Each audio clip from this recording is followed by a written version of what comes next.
Weather Desk. The South is on alert for severe storms today as people in Oklahoma clean up after multiple tornadoes strike the state. I lived in Oklahoma my whole life. It was the first time it's ever hit my house. We have news about the future of La Nina and a winter warm-up known as New England's January thaw. We have these January thaws in more than 50% of years. Warmer winters are impacting life below the surface of the Great Lakes.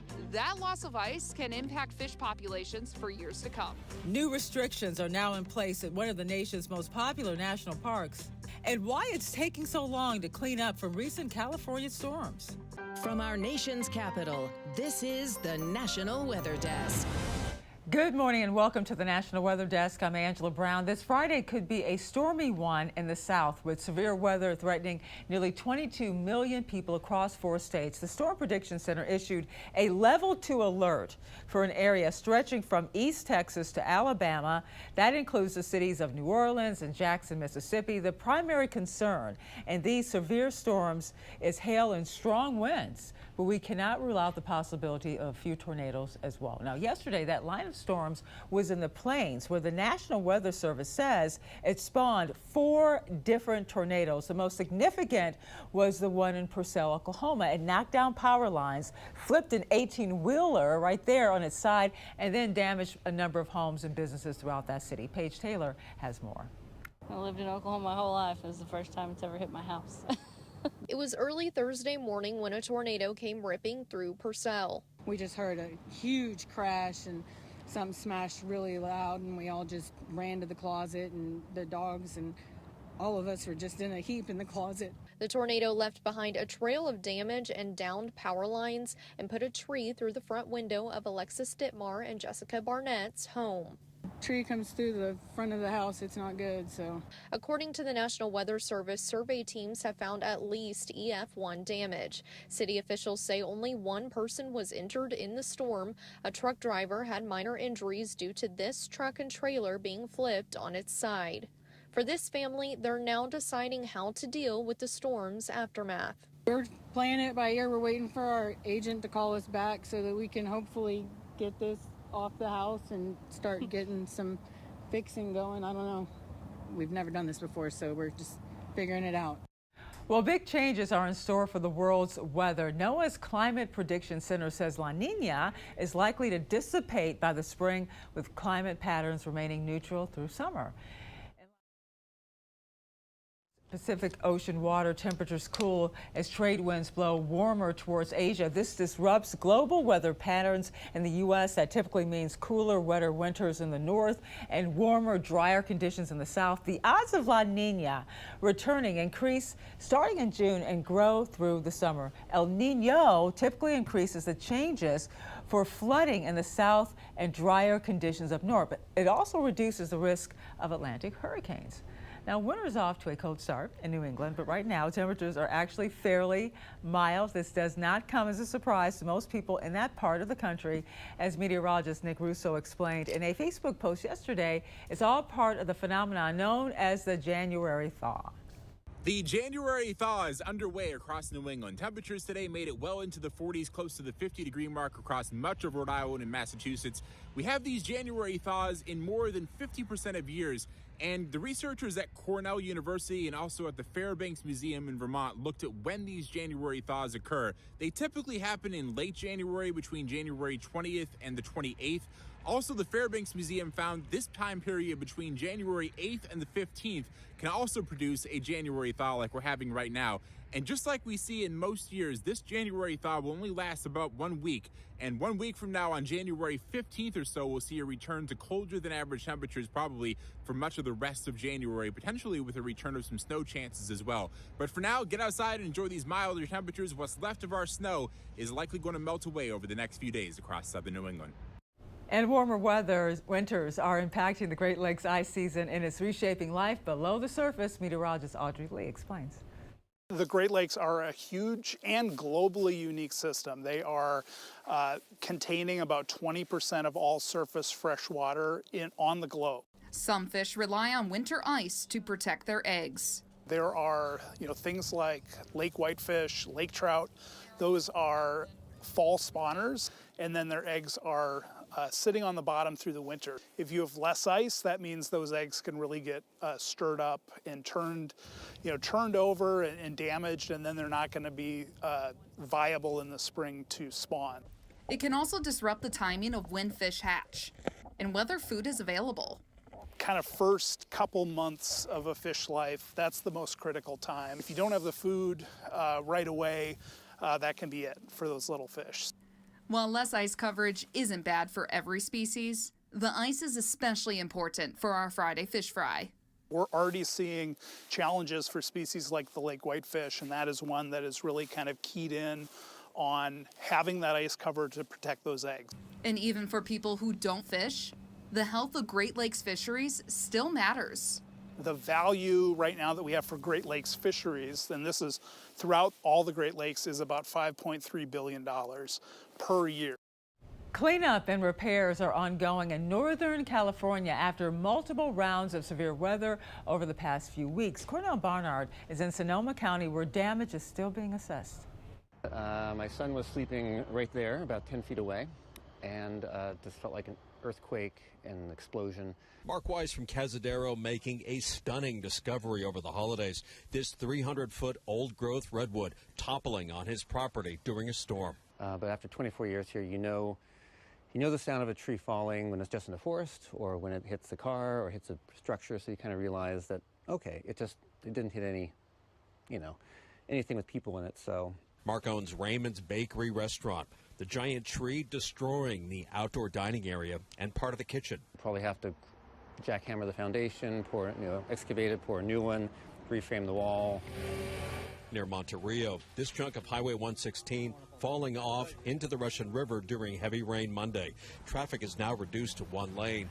Caltrans and the fire department say the washout could grow as runoff flows continue downhill. What happened, we went down the other day with a boat and a jet ski. Underneath it is a eddy coming back on. It's just sucking away at the bottom, so it's just going to keep sliding. The problem we're having now, we had all those years of drought, so we had a lot of dead trees. Now they're filling with water and just toppling.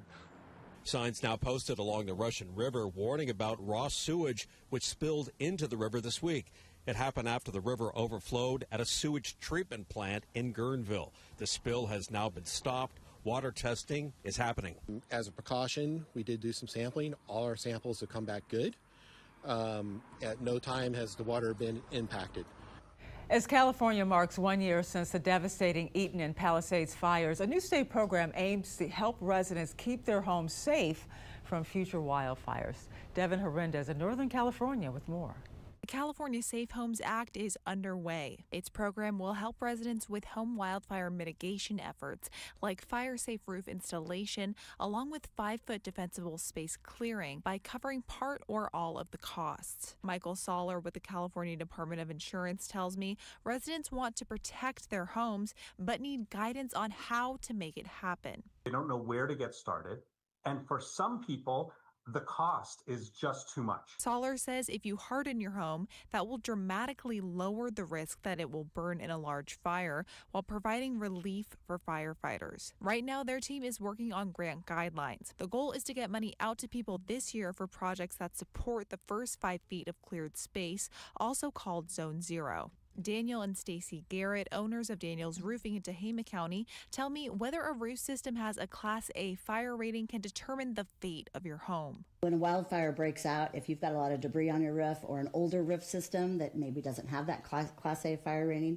it can be a threat because sometimes it's just embers that'll land on the roof and the fire will go around the home. But if you don't have a good barrier and you don't have a Class A fire rating system, your home can burn down, where others, the fire will go around them. And get this, those wildfires are responsible for more than half of the cost of natural disasters in the U.S. last year. New data from Climate Central shows disasters caused $115 billion in damages in 2025. In addition to the wildfires, 21 different severe thunderstorms each caused at least $1 billion in damage. But there is some good news. The report said 2025 was the least costly year for disasters since 2019. The big reason, not a single hurricane hit the U.S. last year. Still a lot of money. And coming up on the National Weather Desk, we'll tell you about new rules for drivers at Zion National Park and what it could mean for your next visit. And we're going to help you better understand the science behind freezing fog.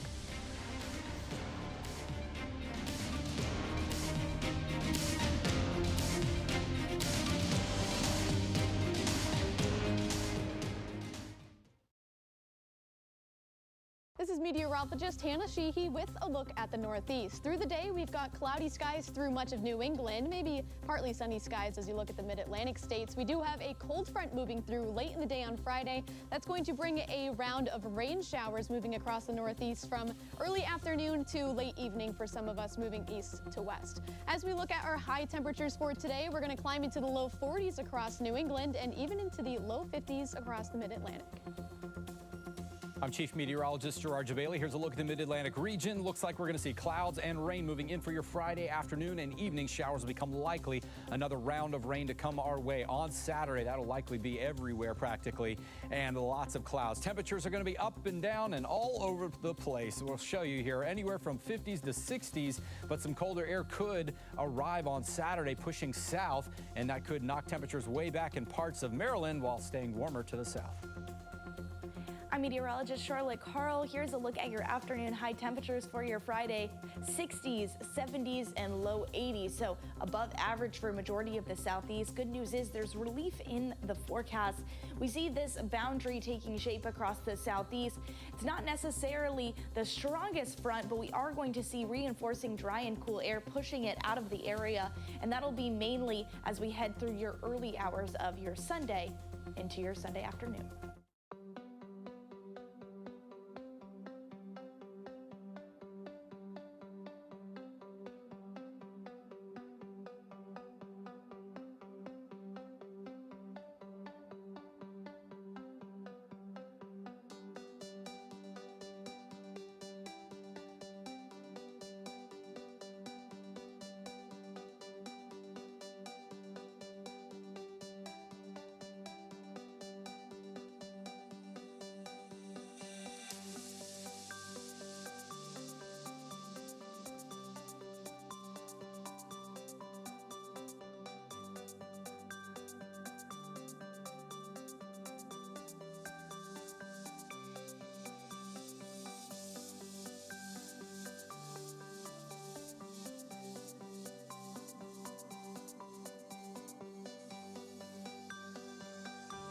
Weather Window, presented by the National Weather Desk. Thick fog above Orange Beach, Alabama. This other high-rise was visible through the cloak from the photographer's vantage point.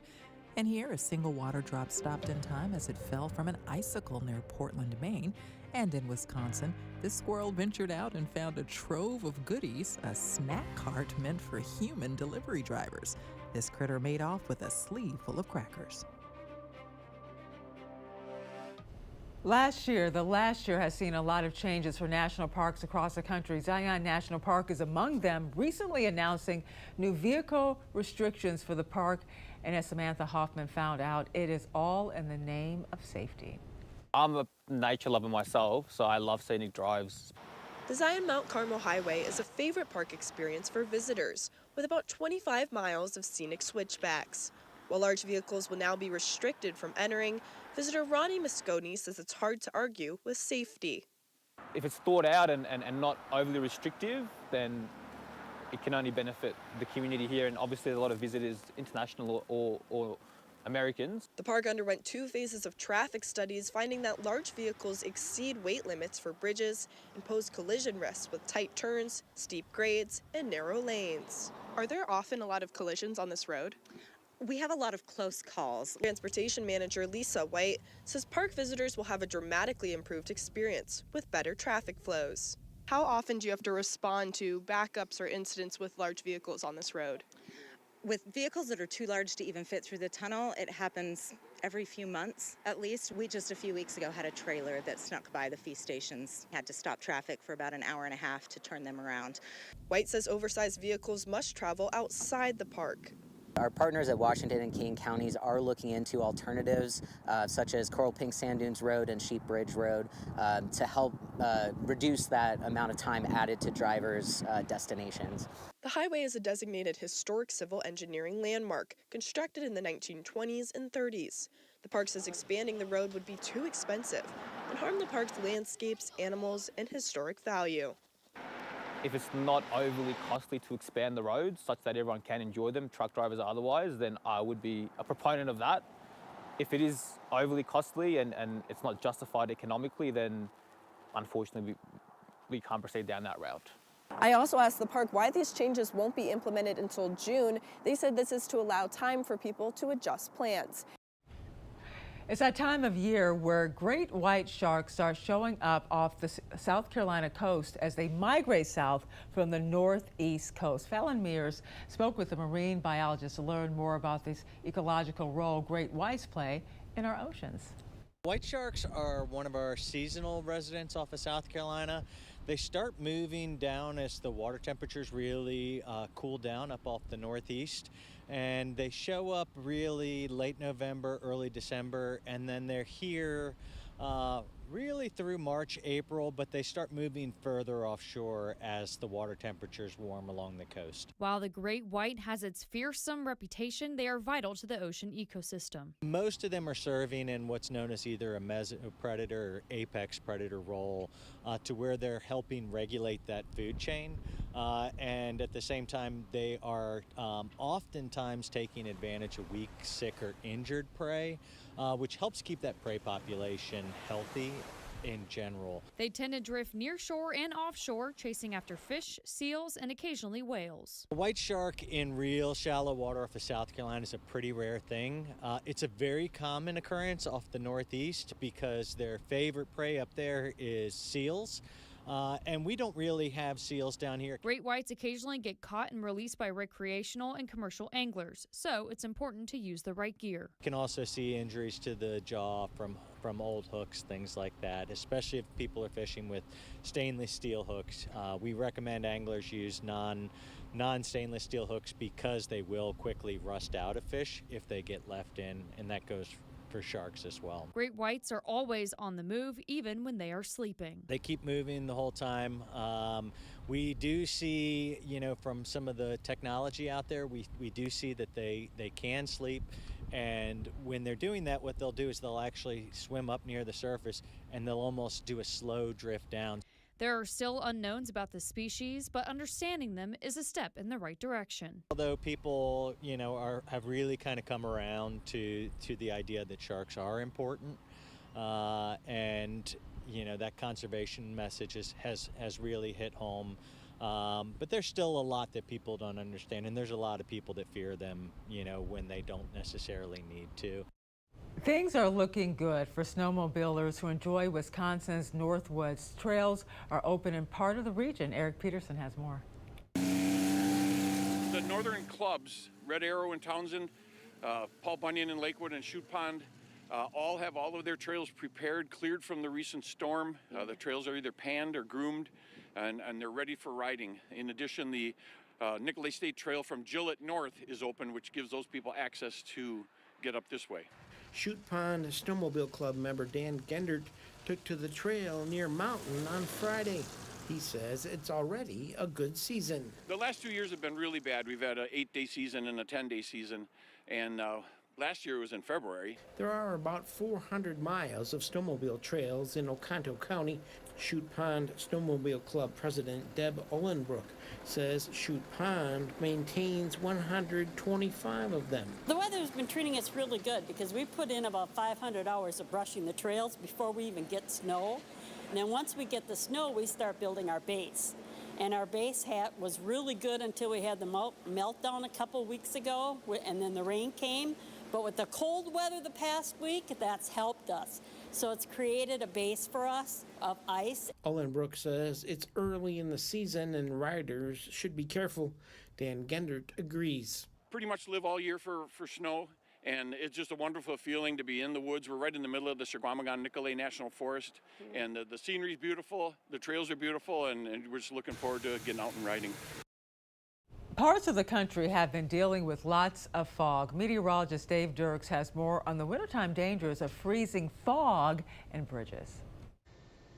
Check out this viewer picture of a colorful sunrise over southwest Virginia. Fog, as you can see here, can sure be pretty in a photo, but in the winter, fog can produce the added danger of freezing fog. Freezing fog occurs when tiny liquid water droplets encounter temperatures at or below freezing, causing these droplets to freeze on surfaces. Be especially cautious on bridges and overpasses. Here's why. Road surfaces typically lose their heat evenly. However, unlike roads that have natural insulation from the ground beneath, bridges are exposed to freezing air from above and below. This allows for greater heat loss and also allows for ice to form much quicker than nearby roads. And for all the latest weather news and video, be sure to follow us on social media. You can find us on all your favorite platforms. Just search the National Weather Desk. And as we head to break, views of Black Canyon City in Arizona.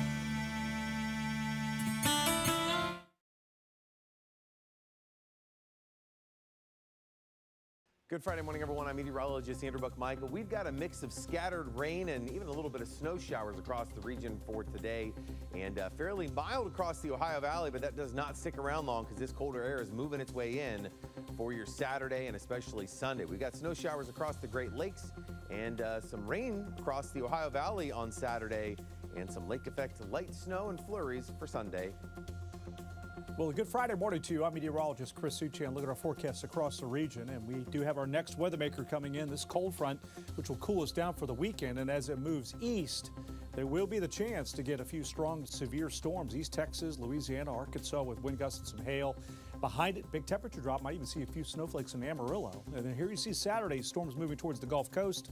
Windy and much cooler through the day on Saturday. Well, hi there, and a good Friday morning to everybody. I'm meteorologist Shannon O'Donnell. Out west, we're a little cooler again in places like Portland and Seattle, but really just back to where we're supposed to be for this time of year, all the way down the California coastline, trying for drying with mid-60s in the city of Angels. Big disturbance now is hanging out over the Four Corners region, bringing that beneficial snow to the Rockies outside of Denver, and it'll be gusty today around southern Nevada. And that's the scene from here.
You are watching the National Weather Desk.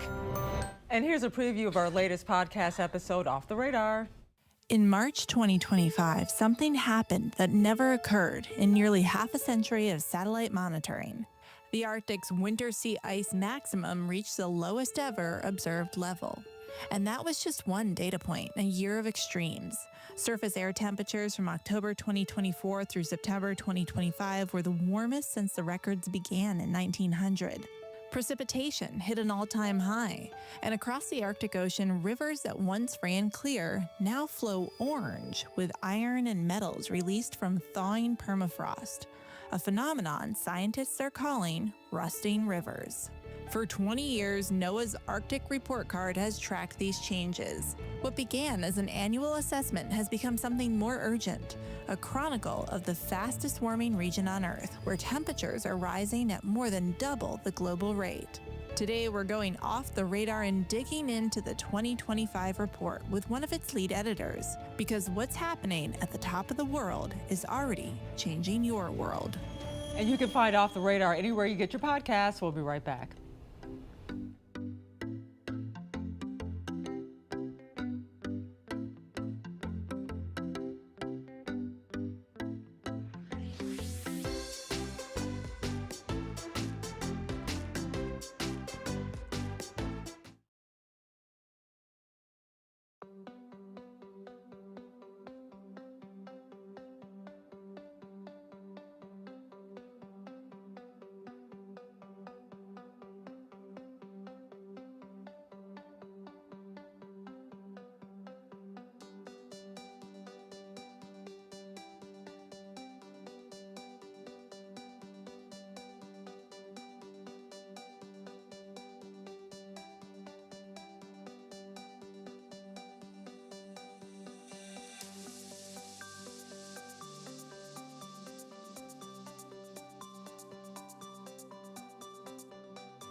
Thank you so much for joining us. I'm Angela Brown. Make it a great Friday. Have a wonderful weekend. I'll see you right back here on Monday.